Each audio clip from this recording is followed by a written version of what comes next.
Break के बाद एक बार फिर आपका स्वागत है। वापस चंद्रशेखर जी की तरफ चलेंगे। चंद्रशेखर जी, आपने जब शुरुआत में अभियान चलाया तो किस तरह की दिक्कतों का सामना करना पड़ा? क्योंकि जब भी कोई आदमी को नया काम शुरू करता है तो कहीं ना कहीं दिक्कतें सामने आती हैं। तो किस तरह की दिक्कतें सामने और किस तरह से आपने उनसे पार पाई?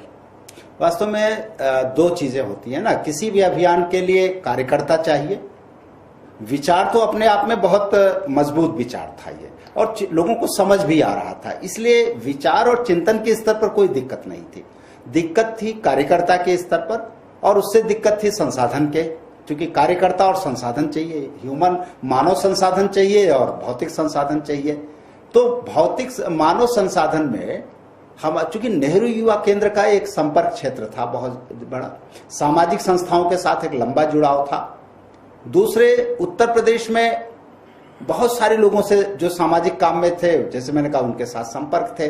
तो शुरू में जब मैं पहला सम्मेलन किया इसका 11 जैसे कह रहे हैं अक्टूबर 2014 को, तो मैंने उसमें करीब 70-80 लोगों को प्रदेश के अलग अलग जिलों से बुलाया था। ये देखकर आश्चर्य हुआ कि 120 लोग आ गए, 70 लोगों को, और उसमें वाइस चांसलर से लेकर के रिटायर्ड पंचायत राज सेक्रेटरी, रिटायर्ड पंचायती राज मंत्री, ऐसे और तमाम सामाजिक कार्यकर्ता सब लखनऊ के उस हाल में बैठे हुए थे। तो अपेक्षा से अधिक लगा कि अरे ये तो बड़ी मतलब महत्वपूर्ण स्थिति है। और उन्हीं सारे लोगों ने फिर उसके बाद तय कर लिया कि हम अपना अपना एरिया चुन लेंगे। एरिया में अलग अलग 10 क्षेत्रों में उत्तर प्रदेश को बांट दिया गया था। जगह जगह फिर क्षेत्रीय कार्यशालाएं होने लगी, स्थानीय स्तर पर लोग साधन जुटाने लगे। तो कोई दिक्कत जैसी लगी ही नहीं, ये तो बिल्कुल आग की तरफ फैल गया था उस समय। मैं निकला, पूरे उत्तर प्रदेश का दौरा किया, उसके बाद एक यात्रा चलाई, तीसरी सरकार यात्रा, संवाद और संपर्क की यात्रा। तो तीसरी सरकार संवाद और संपर्क यात्रा चलाई, और उस दौरान 40 जिलों में गया उत्तर प्रदेश के। उन 40 जिलों में जो रिस्पांस देखा, तो उत्तर प्रदेश में फिर चुनाव आ गया था उसके बाद पंचायत का। तो उसमें एक मैसेज दिया हम लोगों ने कि ये सरकार है, कैसे सरकार है ये समझाने की कोशिश की, साहित्य तैयार किया, जगह जगह सम्मेलन, रैलियां सब हुआ, और सब जन सहयोग से हुआ। उसके बाद जब बिहार आया, बिहार का चुनाव 1 साल बाद आया, तो वही प्रयोग बिहार में किया गया। वहां तो मीडिया ने बहुत सपोर्ट किया, हिंदुस्तान अखबार ने तो सबसे ज्यादा सपोर्ट किया था उस समय।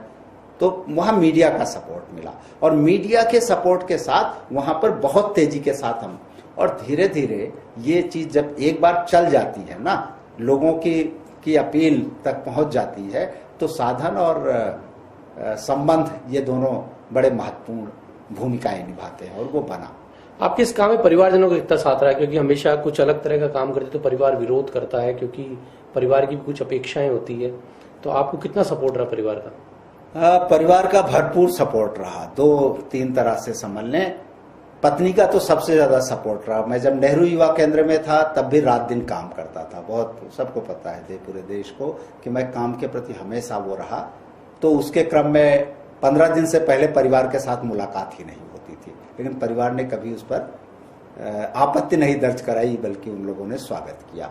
मेरे जो बेटे हैं वो भी सामाजिक कार्यों में लगे हुए हैं उस प्रेरणा से, तो और सब अपने पैरों पर खड़े हो गए हैं। तो इस तरह थोड़ा पारिवारिक जिम्मेदारियों से मुक्ति मिली, और आज के तारीख में तो परिवार ने पूरी तरह से मुझे मुक्त कर दिया है, और मैं 100% अपना पूरा समय इसी अभियान में दे रहा हूँ।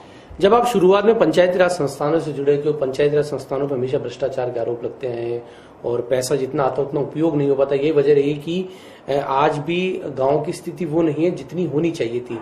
आपने जब शुरुआती दौर में इस काम को शुरू किया तो किस तरह की बातें आपके सामने आई? वास्तव में पंचायतों में भ्रष्टाचार को लेकर के ये सब चीजें तो बड़ी कॉमन, और पंचायत का चेहरा बहुत खराब चेहरा आज की तारीख में बना दिया गया है। ठेकेदारी, लुटेरों का अड्डा, ये सब चीजें बड़ी कॉमन तौर पर प्रयोग की जा रही हैं। लेकिन वास्तव में जब और अंदर जाइए, वहां की जो परिस्थितियां समझिए, तो एक दूसरी तस्वीर नजर आए। मैं यहाँ एक ऐसे व्यक्ति का उदाहरण देना चाहूंगा, विजयानंद जी का। विजयानंद वो व्यक्ति हैं जो भारत सरकार में सेक्रेटरी थे पंचायती राज के, और विजयानंद जी ने केरल आज जो सक्सेस स्टोरी है, वो विजयानंद जी का बहुत बड़ा योगदान है। विजयानंद जी के एक सार्वजनिक सभा में, उसमें मैं भी शामिल था उस बैठक में, वहां कह रहे थे कि ये कहा जाता है कि पंचायतें भ्रष्टाचार का अड्डा या बहुत भ्रष्टाचार हो रहा। उन्होंने कहा मैंने सर्वे कराया अपने समय में, मैंने ये देखा कि पंचायतों का जो भ्रष्टाचार है वो अगर परसेंटेज में ले तो 25% जैसा है, और दूसरे अगर हम भ्रष्टाचार को लेते हैं तो 60-70% क्या मतलब 40 से ऊपर जाते हैं। तो उस दृष्टि से पंचायतों का भ्रष्टाचार दूसरों की तुलना में बहुत कम है जो पंचायतों में भ्रष्टाचार हो रहा। लेकिन फिर उन्होंने जो दूसरी बात कही वो सबसे महत्वपूर्ण थी।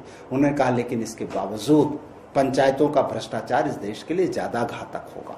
उन्होंने कहा दूसरे तरह के जो भ्रष्टाचार है ना उससे समस्याएं आएंगी, डेवलपमेंट प्रभावित होगा, लेकिन देश का लोकतंत्र प्रभावित नहीं होगा। लेकिन पंचायतों का भ्रष्टाचार भले परसेंटेज कम हो, वहां जनता सीधे उसको प्रत्यक्ष रूप से देखती है, भोगती है, तो इस देश के लोकतंत्र से लोगों का विश्वास उठ जाएगा, नेतृत्व से विश्वास का उठ जाएगा और उस देश के लोकतंत्र के लिए बहुत घातक होगा।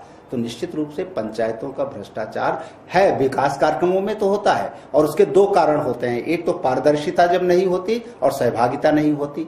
अगर पारदर्शिता और सहभागिता आ जाए तो भ्रष्टाचार खत्म हो जाता है, हो जाएगा निश्चित रूप से विकास कार्यक्रमों का। और पंचायतें ही हैं जहां पारदर्शिता हो सकती है ग्राम सभा के लेवल पर और सहभागिता भी हो सकती है। तो यही भ्रष्टाचार अगर ग्राम सभा ठीक एक्टिव हो जाए और पंचायतों में भी सक्रिय भूमिका कमेटियों की होने लगे तो भ्रष्टाचार को लगभग रोका जा सकता है पूरी तरह से। लगभग इसलिए कह रहे हैं 100% तो कोई चीज परफेक्ट नहीं हो सकती, रोका जा सकता है। और पंचायतों का भ्रष्टाचार रोकना बहुत जरूरी है इस देश के लोकतंत्र के लिए, इस देश की राष्ट्रीयता के लिए। आप जो कार्यशालाएं करते हैं उन कार्यशालाओं में किस तरह की बातें सरपंच जो प्रधान होते हैं उनको समझाते हैं? वास्तव में मैं जो कार्यशालाएं करता हूं उसमें अकेले सरपंच और प्रधान या सदस्य नहीं होते, लोग ज्यादा होते हैं। लोग इसलिए कि पंचायत के 3 लेवल हैं। एक है ग्राम सभा। ग्राम सभा जो है वो विधायिका है इस तीसरी सरकार की, निर्णय का सारा अधिकार ग्राम सभा के पास है और ग्राम सभा में सारे मतदाता शामिल होते हैं। तो उनको पंचायत से इग्नोर नहीं किया जा सकता, वो पंचायत का मूल तत्व है जो आज एकदम से इग्नोर है। जब हम पंचायत कहते हैं तो सरपंच जी और सदस्य जी ही संबोधित होते हैं सामान्यतया, मतदाता एकदम गायब होता है, जबकि मतदाता मुख्य है उसमें। तो हमारी चर्चाओं में मतदाता का वर्ग उसी परसेंटेज में हुआ करता है जिस परसेंटेज में है, अर्थात बहुत बड़ी संख्या में। दूसरा होता है जो मेंबर्स होता है उसकी दूसरी लेवल की इंपॉर्टेंस है और तीसरा फिर सरपंच होता है जो तीसरे लेवल का महत्वपूर्ण है, उलट गया है, वो सबसे महत्वपूर्ण हो गया, मेंबर उससे फिर कम महत्व और मतदाता गायब हो गया उसमें से। इसलिए हमारी कार्यशालाओं में ये तीनों लोगों की भागीदारी होती है और उसमें मैं पूरी तरह से उनको यही समझाने की कोशिश करता हूं कि संविधान ने जो प्रावधान किए हैं उस प्रावधान के हिसाब से अगर ग्राम सभाएं गतिशील हो जाएं और तो निश्चित प्रभावी हो जाएंगी, पंचायत सही अर्थों में पंचायत हो जाए, अर्थात वो जो कैबिनेट है, मेंबर्स और सरपंच वो एक साथ बैठने लग जाएं ठीक से और मिलजुल करके काम करने लगे, तो पंचायत एक्टिवेट हो जाएगी, सक्रिय हो जाएगी और उसका प्रभाव मिलेगा। तो कुल मिलाकर के जो संस्थागत स्वरूप की बात मैं बार बार कह रहा हूं उसी पर ज्यादा फोकस करता हूं मैं। कुल चंद्रशेखर जी ने बहुत अच्छी बातें बताई और उन्होंने बताया किस तरह से पंचायतों का अधिकार है लेकिन सरपंच तक सीमित होकर पंचायत रह जाती। फिलहाल एक ब्रेक का वक्त हो चुका है, ब्रेक के बाद फिर आपसे मिलेंगे और जारी रहेगी हमारी वार्ता, पंचायतों को किस तरह से मजबूत किया जा रहा है।